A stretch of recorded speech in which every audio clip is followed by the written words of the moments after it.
வாழ்க்கையை தியாகம் பண்றாங்க. அதுக்கெல்லாம் கம்பேர் பண்ணும்போது நம்ம செய்யறது ஒண்ணுமே கிடையாது. ஹல்லேலூயா. இன்னும் நம்ம செய்யவே ஆரம்பிக்கல. அந்த படிக்கட்டுல கூட நம்ம இன்னும் ஏறல. ஹல்லேலூயா. இன்னும் கர்த்தருக்காக நம்ம நிறைய செய்யணும். ஹல்லேலூயா. செய்யறது முக்கியம் இல்லை, இறுதி வரைக்கும் நம்ம உறுதியா இருக்கணும்.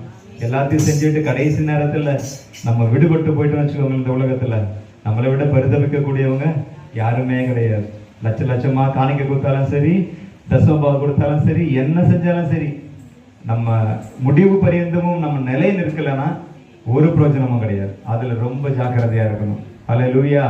நம்மளை விட புறவினத்தை கோயில்கள்ல எங்கெங்கயோ போய் கட்டுக்கட்டா பணத்தை போடுறான். அப்ப அவனுக்கு நமக்கு என்ன வித்தியாசம் இருக்கு?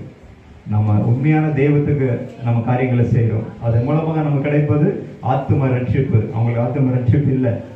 ஹல்லேலூயா. இப்போ அவங்களும் அதை செய்யறாங்க, நம்மளும் அதை செய்யறோம். ஒரே ஒரு வாழ்க்கை என்ன? உண்மையான தெய்வத்தை தேடுறோம். அதுக்கு நம்மால கூடுமான வரைக்கும் நம்ம உண்மையாய் பரிசுத்தமாய் அவருடைய சித்தத்துக்கு உணர்ந்து வாழ நம்மை நாம் அர்ப்பணித்து கொண்டு போய் கொண்டிருக்கணும். ஹல்லேலூயா. ஹல்லேலூயா. எல்லாருமே நான் ரட்சிக்கப்பட்டுட்டேன் அப்படின்னு ஒரு நாள் நம்ம சொல்லிட்டு இருக்க கூடாது. அதுல பெருமை பாராட்டுறதுக்கெல்லாம் ஒண்ணுமே கிடையாது. ரட்சிப்பின் வாழ்க்கைக்குள்ள நம்ம போய்கிட்டே இருக்கிறோம். இது ஒரு ப்ராசஸிங். இது ஒரு ப்ராசஸ்ல நம்ம போயிட்டு இருக்கிறோம். நம்ம ஓடிக்கொண்டு இருக்கிறோம். கிரீடத்தை கொடுக்கறது அவர் கையில தான் இருக்கு. முடிவு பரிந்து ஓடினா நமக்கு கிரீடம், பாதிலேயே புட்டுக்கிட்ட கிரீடம் கிடையாது.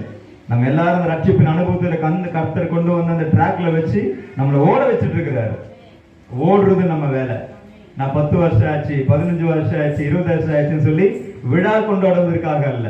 நம்மை குறிச்சு விழா பரலோகத்துல கொண்டாடணும். ஆமென். நம்மளே நம்ம கொண்டாடிக்கிறது இல்ல. பரலோகத்துல நமக்கு சர்டிபிகேட் வரணும், பரலோகத்துல நமக்கு ரிவார்டு வரணும், அங்கிருந்து நமக்கு அவார்டு வரணும், அங்கிருந்து நமக்கு சொல்லணும் இவன் நல்லவன் இவன் கெட்டவன்.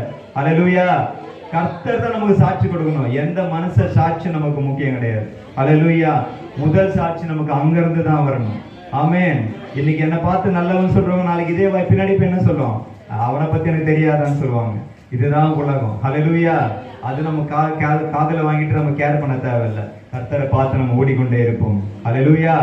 கண்களை மூடி நாம் கர்த்தருடைய வார்த்தைக்காக நாம் கவனமா இருப்போம். ஆமென். தேங்க்யூ அப்பா. எல்லாரும் கண்களை மூடி ஆண்டவரே இருக்க நீர் எங்களோடு பேசும் என்று சொல்லி கேட்போம். எங்களோடு நீர் இடைப்படும் என்று சொல்லி கேட்போம். ஆமென். நன்றி ராஜா. கொடான கொடி நன்றி அப்பா. கொடான கொடி ஸ்தோத்திரம் ராஜா. நீங்க எங்கள் மத்தியில ஒரு நாளில் உங்க ஊழியத்தை நிறைவேற்றுங்க. பரிசுத்த ஆவியானவர் எங்கள் மத்தியில் உங்க ஊழியத்தை செய்யுங்கப்பா. ஆண்டவரே, எங்க மாம்சங்கள் வெளிப்படக்கூடாது, சுயங்கள் வெளிப்படக்கூடாது சுவாமி. நீர் எங்கள் மத்தியிலே வெளிப்படுவீராக. உங்களுடைய வார்த்தை இங்க வந்திருக்கிற ஒவ்வொரு இருதயத்துக்கு ஏற்ற வார்த்தைகள் இந்த நாளிலே புறப்பட்டு வரும்படியாய் தேவனுடைய ஆவியானவர்